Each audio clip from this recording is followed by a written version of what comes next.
Hello friend, welcome to my YouTube channel. अभी हम हिंदी का कुछ क्वेश्चन डिस्कशन करेंगे। फर्स्ट क्वेश्चन है, तौ वर्ग का उच्चारण स्थान है। तो तौ वर्ग का उच्चारण स्थान क्या होता है? दंत होता है। तो उत्तर हो जाएगा बी ऑप्शन, दंत। तौ वर्ग और सौ जो है, तौ वर्ग और सौ, तौ वर्ग के जितने भी हैं और सौ जो है दंत से उच्चारण होता है। अगला सवाल है, प वर्ग का उच्चारण स्थान है। प वर्ग का उच्चारण स्थान क्या होता है? ओष्ठ होता है। प वर्ग का उच्चारण स्थान जो है ओष्ठ होता है। ओष्ठ से जो है सो प वर्ग और हर्षुकार और दुर्घोकार इसका भी उच्चारण करते हैं। प वर्ग का सारा और हर्षुकार दुर्घोकार, तो इसलिए इसका उत्तर हो जाएगा बी ऑप्शन, ओष्ठ। अगला सवाल है, चौ वर्ग का उच्चारण स्थान है। तो चौ वर्ग का उच्चारण स्थान जो होता है वो तालु होता है। तो इसका उत्तर हो जाएगा ए ऑप्शन, तालु।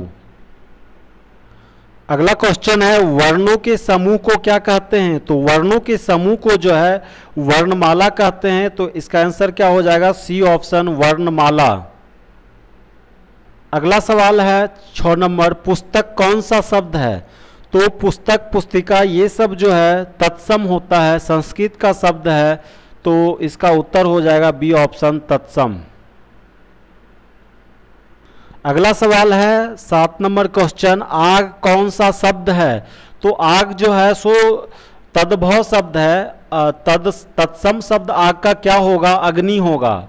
अग्नि से आग बना है, तो इसमें जो है संस्कृत से परिवर्तित होकर कुछ बना शब्द को क्या कहते हैं? तद्भव कहते हैं। तो आग जो है तद्भव शब्द है, अग्नि जो है तत्सम शब्द है, संस्कृत का शब्द है। अगला सवाल है, पृथ्वी कौन सा शब्द है? तो पृथ्वी कौन सा शब्द है? तत्सम है। पृथ्वी जो है तत्सम है, तो आंसर हो जाएगा ए ऑप्शन, तत्सम। अगला सवाल है, टेबुल कौन सा शब्द है? तो टेबुल जो है एक विदेशी शब्द है, विदेशों से आया है। तो विदेशज हो जाएगा। टेबुल जो है विदेशज शब्द है। अगला सवाल है 10 नंबर, नाक कौन सा शब्द है? तो नाक के बारे में पूछ रहा है। तो आपको पता होगा कि रचना बनावट के आधार पे जो है शब्द को 3 प्रकार से बांटा गया है। एक रूढ़ होता है, यौगिक होता है, योग रूढ़ होता है।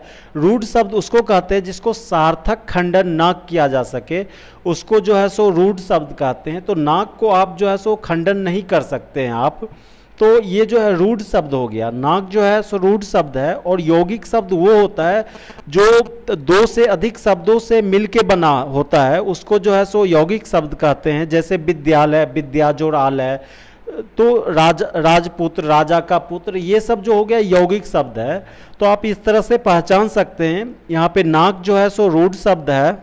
रूढ़ शब्द का और भी उदाहरण आप देख लीजिए। जैसे चावल है, तो चा जोड़ वल, कोई निरर्थक शब्द नहीं बन रहा है। इसी तरह से घर, मुंह, घोड़ा आदि ये सब जो है सो रूढ़ शब्द है, आप याद रखिएगा। अगला सवाल है, फूल कौन सा संज्ञा है? तो संज्ञा जो है दृष्टि से जो है अर्थ की दृष्टि से जो है संज्ञा 5 प्रकार का होता है। व्यक्तिवाचक संज्ञा, जातिवाचक, धर्मवाचक, समूहवाचक, भाववाचक। तो यहाँ पे जो फूल कौन सा संज्ञा पूछ रहा है, तो फूल एक जाति को बता रहा है। फूल में बहुत तरह के होते हैं, तो फूल जो है कॉमन है, सबके लिए एक फूल नाम है। तो ये जातिवाचक को बता रहा है। तो आंसर क्या हो जाएगा? B option, जातिवाचक।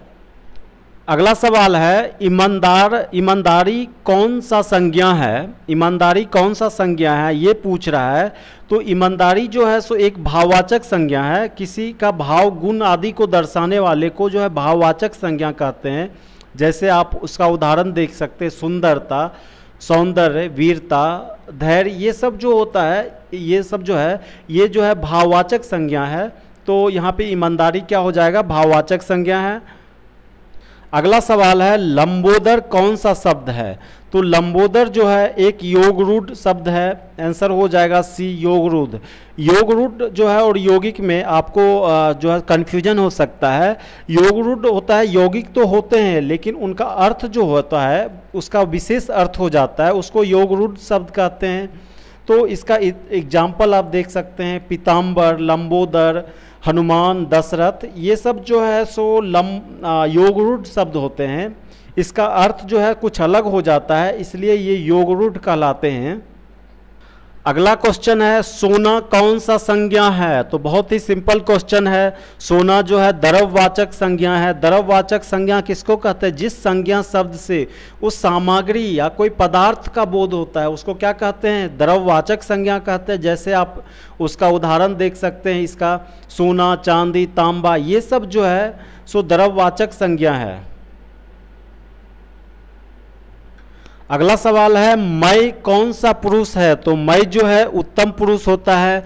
उत्तम पुरुष कैसे पहचानेंगे? तो उत्तम पुरुष जो होता है मैं, हम लोग में जो है सो उत्तम पुरुष कहेंगे। मध्यम पुरुष कौन होता है? तू, तुम, आप, तुम लोग, आप लोग, ये हो गया मध्यम पुरुष। अन्य पुरुष होता है यह, ये, वह, ये हो गया अन्य पुरुष। उत्तम पुरुष होता है मैं, हम लोग। मध्यम पुरुष होता है तू, तुम, आप। तो इस तरह से आप जो है सो पहचान सकते हैं कि कौन सा पुरुष है, उत्तम है, मध्यम है या अन्य पुरुष है। अगला सवाल है आप कौन सा सर्वनाम है। तो आप जो है निश्चयवाचक सर्वनाम है। निश्चयवाचक सर्वनाम है। आंसर हो जाएगा ए ऑप्शन, निश्चयवाचक। अगला सवाल है पुष्प। पुष्प कौन सा शब्द है। तो पुष्प जो है सो एक संस्कृत का भाषा है, संस्कृत का शब्द है। तो संस्कृत के शब्द को तत्सम कहते हैं। तो क्या हो जाएगा? तत्सम है। अगर यहाँ पे फूल रहता तो क्या हो जाता? तद्भव हो जाता। फूल जो है एक तद्भव है, क्योंकि संस्कृत के शब्द में कुछ परिवर्तित कर दिया गया है तो तद्भव हो गया। यहाँ पे पुष्प पूछ रहा है तो तत्सम हो जाएगा। अगला क्वेश्चन है 18 नंबर, ख्याल कौन सा शब्द है। तो ख्याल जो है ये जो है शब्द जो है विदेशज शब्द है, देशज नहीं है। इस क्वेश्चन में लोगों को इस तरह का क्वेश्चन में कन्फ्यूजन होता है। ख्याल जो है सो विदेशज शब्द है। इसी तरह से आप देख सकते खामोश, खाक, ये सब जो गिरफ्तार, ये सब शब्द जो हैं सो विदेशों से आए हैं, विदेशज शब्द हैं।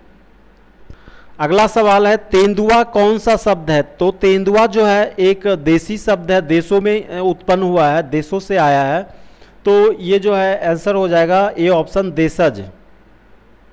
अगला सवाल है 20 नंबर, गोल विशेषण है। तो कौन सा विशेषण है ये बता रहा है। तो गोल जो है एक गुण को बता रहा है। तो क्या हो जाएगा? गुणवाचक विशेषण। सी इसका आंसर हो जाएगा, गुणवाचक विशेषण। अगला सवाल है 21, कोई विशेषण है। तो कोई विशेषण जो है सार्वनामिक विशेषण है। आंसर क्या हो जाएगा? बी ऑप्शन, सार्वनामिक विशेषण।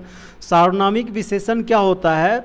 विशेषण के रूप में प्रयुक्त होने वाले सर्वनाम को सार्वनिक विशेषण कहते हैं। जैसे यह घर मेरा है, वह किताब फटी है, कोई आदमी रो रहा है, ये सब जो है सो सार्वनामिक विशेषण हो गया। तो आंसर हो जाएगा बी ऑप्शन। अगला सवाल 22 है, तुम जा रहे हो, ये कौन सा काल है। तो जा रहा है, अभी जा रहा है। तो ये क्या हो गया? वर्तमान काल है। अभी जो हो रहा है प्रेजेंट में हो रहा है, इसलिए क्या हो गया? वर्तमान काल है। ये इसका आंसर हो जाएगा वर्तमान काल है। अगला सवाल है नाक कौन सा लिंग है। तो नाक जो है स्त्रीलिंग है। तो आंसर हो जाएगा बी ऑप्शन, स्त्रीलिंग। अगला सवाल है समास कितने प्रकार के होते हैं। तो समास जो है 6 मुख्य भेद होते हैं, 6 प्रकार के होते हैं। आंसर क्या हो जाएगा? 6। अवयवी कौन कौन होते हैं समास? अवयवी भाव समास, तत्पुरुष समास, कर्मधारय समास, द्विगु समास, द्वंद्व समास, बहुव्रीहि समास। तो समास के जो है 6 भेद होते हैं। अगला सवाल है नवयुवक कौन सा समास है। तो नवयुवक कौन सा समास है पूछ रहा है। तो नवयुवक जो है सो कर्मधाराय समास है। तो आंसर क्या हो जाएगा? ए ऑप्शन, कर्मधाराय है। कर्मधाराय समास किसको कहते हैं? जो शब्द को विग्रह करने पर मध्य में जो है सो है, जो, के, समान आदि लगता है तो उसको कर्मधाराय समास कहते हैं। तो नवयुवक, तो क्या हो जाएगा आंसर? कर्मधाराय समास। अगला सवाल है प्रतिदिन कौन सा समास है। तो पहला पद जो है प्रति आ रहा है, तो क्या होगा समास? कौन सा? अवयवी भाव समास हो जाएगा। आंसर क्या होगा? सी ऑप्शन, अवयवी भाव समास। अवयवी भाव समास किसको कहते हैं? जिस समास का पहला पद, पूर्व पद जो है अवयव तथा प्रधान हो, उसे अवयवी भाव समास कहते हैं। जैसे पहला पद अनु हो, आ हो, प्रति हो, ये सब जो है सो अवयवी भाव समास होता है। तो प्रतिदिन जो है सो यहाँ पे क्या हो गया? अवयवी भाव समास है। अगला सवाल है देशभक्ति कौन सा समास है? तो देशभक्ति जो है सो तत्पुरुष समास है। तो आंसर क्या हो जाएगा? बी ऑप्शन, तत्पुरुष समास। तत्पुरुष समास किसको कहते हैं? जिस समास में बाद का पद अथवा उत्तर पद प्रधान होता है उसको जो है सो तथा दोनों के पद में कारक का चिन्ह लगता है, तो उसको जो है तत्पुरुष समास कहते हैं। तो देशभक्ति जो है यहाँ पे तत्पुरुष समास है।